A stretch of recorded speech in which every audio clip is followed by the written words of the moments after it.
we have a very special guest on tonight's show. Actually, very excited to ask him a couple of questions.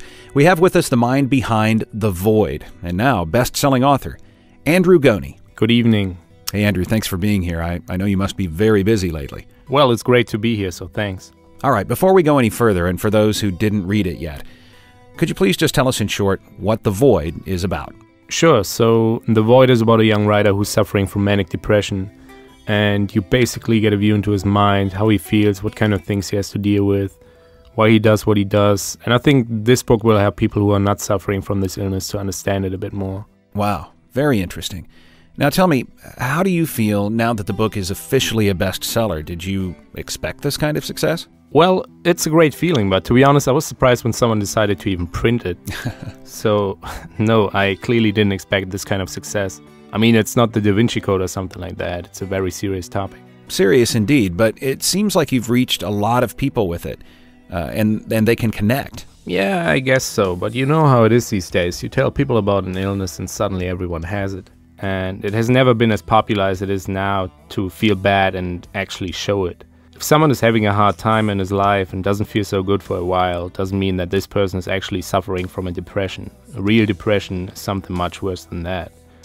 Those people might be depressed, but not depressive.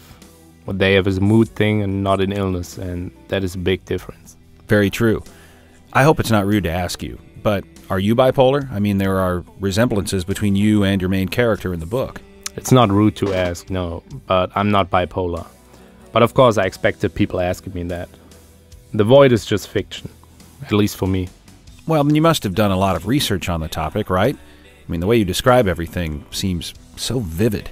Yeah, I did. I mean, I have a few close friends who are affected by it, and I read a lot about it.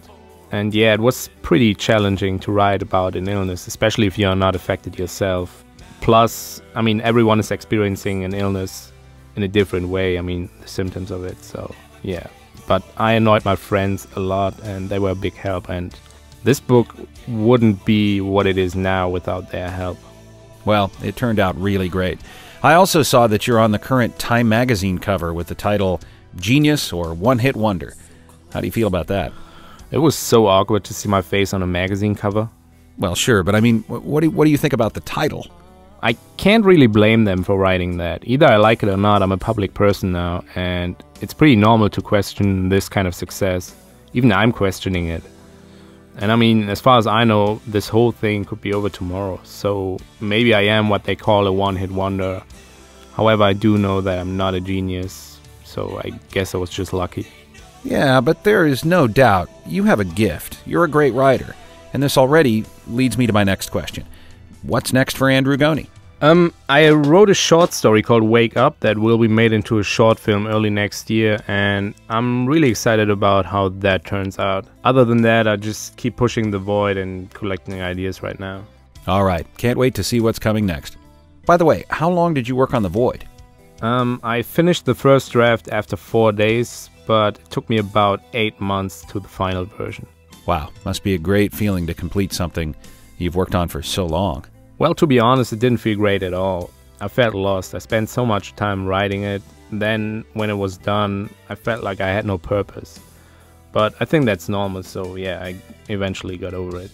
Did you ever experience writer's block, like your character in the book does? I can't really say I did. I mean, of course, there's some kind of pressure on me now because people expect me to top The Void, but I'm not really worried about that because somehow I always come up with some new ideas. Well, I'm sure you do, and we're looking forward to new material from you. Hey, somewhere on the internet I read that your girlfriend is also your manager. Is that true? Yeah, Sarah's actually my manager, my publicist, my agent, and yeah, of course, my girlfriend. How did that happen? Well, no one knows me better than her, and she's damn good at what she does, so I didn't even think about it. And she's much better with people than me. If it wasn't for her, I'd probably buy a house somewhere on a mountain and never leave it. I see. So you guys live together and you do everything from your flat? No, we don't live together. I need a lot of time alone, especially when I'm writing, and I think it's much healthier this way. Any marriage plans? Well, we have plans not to do that, so I guess that counts. I mean, I don't want to marry my manager. All right, enough with the personal questions. Are you willing to answer some of our listeners' questions? Sure. Okay.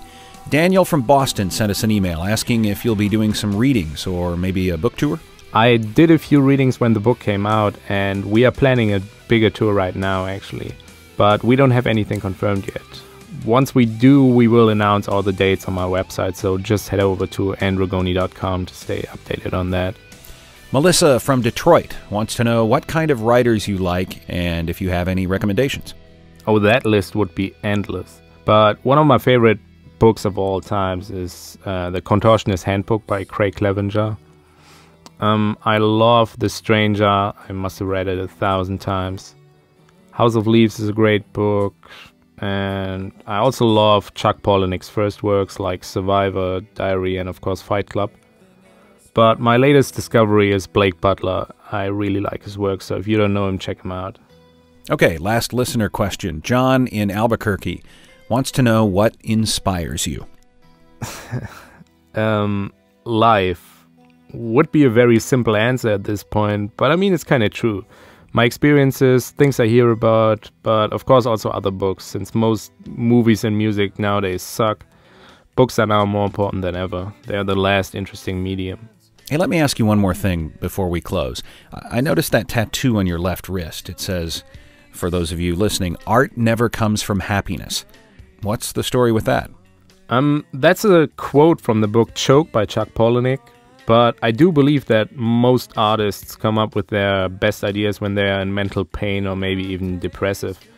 Most artists in history that really made an impact were actually suffering from depression or created their masterpieces in really bad times of their lives and used their art as some kind of outlet. Interesting theory. Never thought about it that way. Andrew, we're at the end of our show. I really do thank you for this very honest and very interesting interview. Thank you so much for having me. I really enjoyed this interview. That was Andrew Gony, and if you didn't do it yet, go buy The Void. Thanks again, Andrew. Thanks. We'll be back right after this.